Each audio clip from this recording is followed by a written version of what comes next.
Parliament ఎన్నికలకు కొద్ది వారాల ముందు అయోధ్యలో రామమందిర నిర్మాణం జరుగుతోంది. అయోధ్య రామమందిరం కట్టడం ఏనాడు వివాదం కాదు. రాముల వారికి వాడవాడన ఊరునా మందిరాలు ఉంటాయి. అయితే బాబ్రీ మసీదును కూల్చి అదే స్థలంలో రామమందిరం కడతామన్నది ఒక పెద్ద రాజకీయ వివాదమైంది. అది అర్ధ శతాబ్దం పాటు భారత రాజకీయాలను ప్రభావితం చేసింది.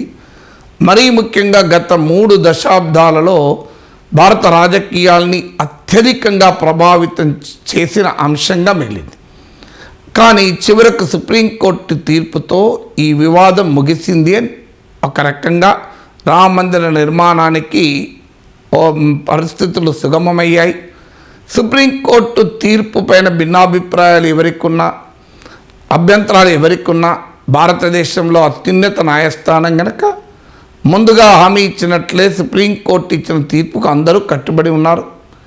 ఈవెన్ నష్టపోయామని భావించిన ముస్లిం సంస్థలు కూడా స్థలం తీసుకొని అక్కడ మసీదు, లైబ్రరీ వారికి సంబంధించిన నిర్మాణాలు చేపట్టడానికి ముందుకు వస్తున్నారు. అందువల్ల ఒక రకంగా అయోధ్య వివాదం ఇక ముగిసింది. భారతదేశ రాజకీయాల్లో భిన్నమైన ధృవాలుగా, భిన్నమైన అభిప్రాయాలుగా ఉండాల్సినటువంటి అవసరమే లేదు. ఇక లోక కళ్యాణార్థం సీతారాములు కొలు తీరే చోటు, ఇక రాజకీయ వివాదాలకు దూరంగా కోట్లాది భారతీయుల విశ్వాసాలకు ఒక ప్రతీకగా ఉండే సమయం ఆసన్నమైంది. కానీ ఎన్నికలకు కొద్ది రోజుల ముందు, అది కూడా మందిర నిర్మాణం పూర్తి కాకముందు గర్భగుడిని ప్రారంభించే కార్యక్రమం మొదలుపెట్టారు. సో చాలా క్లియర్గా దీంట్లో రాజకీయ కోణం కనబడుతోంది. అక్కడికి కూడా ఆగకుండా ఆఖరికి ఈ ప్రారంభోత్సవాన్ని కూడా రాజకీయ వివాదంగా మారుస్తున్నారు. రామమందిర నిర్మాణానికి, రామమందిర ఉద్యమానికి వ్యవస్థాపకులైన ఎల్కే అద్వానీ, మురళీ మనోహర్ జోషిలకు కూడా మొదలు ఇన్విటేషన్లు వెళ్ళలేదు. వాళ్ళు రామమందిరం కొరకు పనిచేశారు, అయోధ్య కోసం పనిచేశారు, రాముల వారి కొరకు పనిచేశారు. కానీ నరేంద్ర మోడీకి వ్యతిరేకంగా పనిచేశారు. అందువల్ల రాముల వారి కోసం పనిచేసిన, రామమందిర ఉద్యమం నడిపిన, రామమందిరం నిర్మాణం కొరకు రథయాత్ర జరిపిన, రథయాత్ర ద్వారా భారతీయ జనతా పార్టీని అధికారంలోకి దగ్గరగా తెచ్చిన ఎల్కే అద్వానీకి ఇన్విటేషన్ లేదు. కారణం, ఆయన నరేంద్ర మోడీ ప్రధానమంత్రి అభ్యర్థిత్వాన్ని వ్యతిరేకించాడు, అందరికీ తెలిసిన విషయం. ఒక దశలో ఆయన పార్టీకి కూడా రాజీనామా చేస్తానని భావించినప్పుడు ఆర్ఎస్ఎస్కు చెందిన సీనియర్ నాయకుడు వెళ్ళి అద్వానీ ఇంట్లో కూర్చొని ఆయనను ఒప్పించి రాజీనామాను ఆపించారు. అందుకే ఆయన రాష్ట్రపతి కాలేదు, ఆయన ఇంకా వేరే అవకాశాలు కూడా రాలేదు. అలాగే మురళీ మనోహర్ జోషి కూడా మార్గదర్శక్ మండలకు పరిమితమయ్యారు. యడియూరప్పకు, నరేంద్ర మోడీకి వచ్చిన ఏజ్ ఎగ్జంప్షన్లు ఎల్కే అద్వానీకి రాలేదు, మురళీ మనోహర్ జోషికి రాలేదు. చివరకు వారిని అవమానించే దశ ఎక్కడి దాకా వెళ్ళిందంటే వారిని రామమందిర నిర్మాణ ప్రారంభోత్సవానికి కూడా ఆహ్వానం వెళ్ళలేదు. దానికి చెప్పిన కారణం వారి వృద్ధాప్యము అని. కానీ వారు చాలా ఆరోగ్యంగా ఉన్నారు, నిజమే వృద్ధాప్యం. కానీ ఇన్విటేషన్ ఇవ్వడానికి వృద్ధాప్యం అడ్డంకి కాదు. రావాలా వద్దా అని వాళ్ళు నిర్ణయించుకుంటారు. మనకందరికీ తెలుసు, పెళ్ళికి రారని అనుకున్న వారింటికి కూడా వెళ్ళి పెళ్లి పత్రిక ఇస్తాం. వాళ్ళు రారని మనకు తెలుసు. రావడము రాకపోవడంతో సంబంధం లేకుండా ఆహ్వానాలు పలుకుతాం. అది మినిమం ఫార్మాలిటీ. కానీ ఎప్పుడైతే ఈ వార్త సంచలనం కలిగించిందో దానికి డ్యామేజ్ కంట్రోల్ మెజర్ చేశారు. విశ్వ హిందూ పరిషత్తు, ఇతర పరివార్ ముఖ్యులు వెళ్ళి అద్వానీని, మురళీ మనోహర్ జోషిని ఆహ్వానించారు. వాళ్ళు వస్తారో లేదో తెలియదు. ఇక ఈ ఎపిసోడ్ జరిగిన తర్వాత, అంటే మీరు గమనించండి, రాముల వారి కొరకు ఉద్యమాలు జరిపిన వారికి ఆహ్వానం లేదు. కారణం, వాళ్ళు మోడీని వ్యతిరేకించారు. అంటే ఎలా రాజకీయపరమైందో దీన్ని బట్టి మనకు ఉదాహరణ. ఇక రెండవది, భారతదేశంలో ప్రధాన రాజకీయ పార్టీలకు ఆహ్వానాలు పంపారు. కాంగ్రెస్ నుంచి కమ్యూనిస్టుల వరకు అందరికీ ఆహ్వానాలు పంపారు. అందులో ఆహ్వానాలు పంపి వారు రావడాన్ని కోరుకోవాలి. కానీ విచిత్రంగా ఆహ్వానాలు పంపిన తర్వాత వ్యాఖ్యానాలు మొదలయ్యాయి. ఇందులో ఈ 2 వ్యాఖ్యానాలు మీకు ఉదహరిస్తాను. ఒకటి, కేంద్ర మంత్రి మీనాక్షి లేఖి ఆమెకు స్టేట్మెంట్ ఇచ్చారు.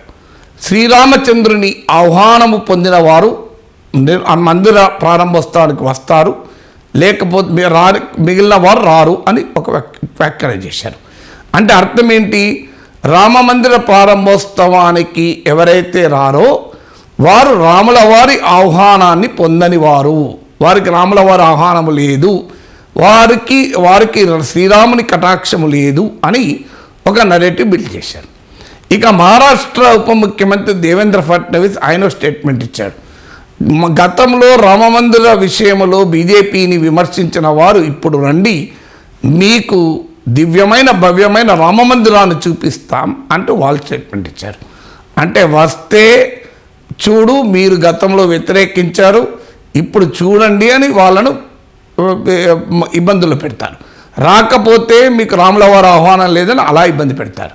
సరిగ్గా మీకు శ్రీకృష్ణ రాయబార ఘట్టం గుర్తొస్తుంది. సో రాయబారానికి శ్రీకృష్ణుడు రాయబారానికి వచ్చినప్పుడు 5 ఊర్లు ఇచ్చినా చాలు అని చెప్తూ పాండవుల సందేశాన్ని, మీరు ఒకవేళ సంధికి అంగీకరించకపోతే ఏం జరుగుతుందో కూడా చెప్తున్నాను సుయోధన అని చెప్తాడు.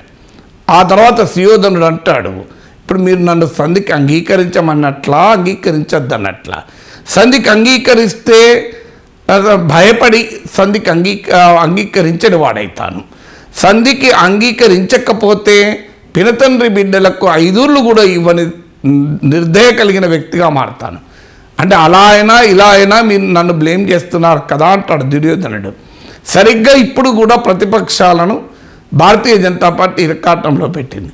రాకపోతే మీకు రాముల వారి ఆహ్వానం లేదు, రాముల వారి ఆహ్వానం ఉన్న వాళ్ళు మాత్రమే వస్తారు అని. వెళ్తే చూడు, ఇంకా మీరు గతంలో వ్యతిరేకించారు, ఇంకో ఇదే మేము కట్టాము అని ఎక్స్పోజ్ చేస్తారు. ఇప్పుడు ఏం చేయాలి రాజకీయ పార్టీలు అంటే ఇది ఒక డైమెన్షన్. ఇక వస్తే చూడు, మేము రామమందిర ఉద్యమానికి ఆ రోజు మీరు వ్యతిరేకించారు, ఇప్పుడు వచ్చారు అంటారు. రాకపోతే మైనారిటీల ఓట్ల కొరకు రాలేదంటారు. అందువల్ల రాజకీయ పార్టీని ఇరకాటంలో పెట్టడానికి రామమందిర ప్రారంభోత్సవాన్ని కూడా వాడుకోవడం ఏ రకంగానూ రాముల వారికి గౌరవాన్ని ఇవ్వదు. భారతదేశంలో శ్రీరామచంద్రుడు ఒక భావన,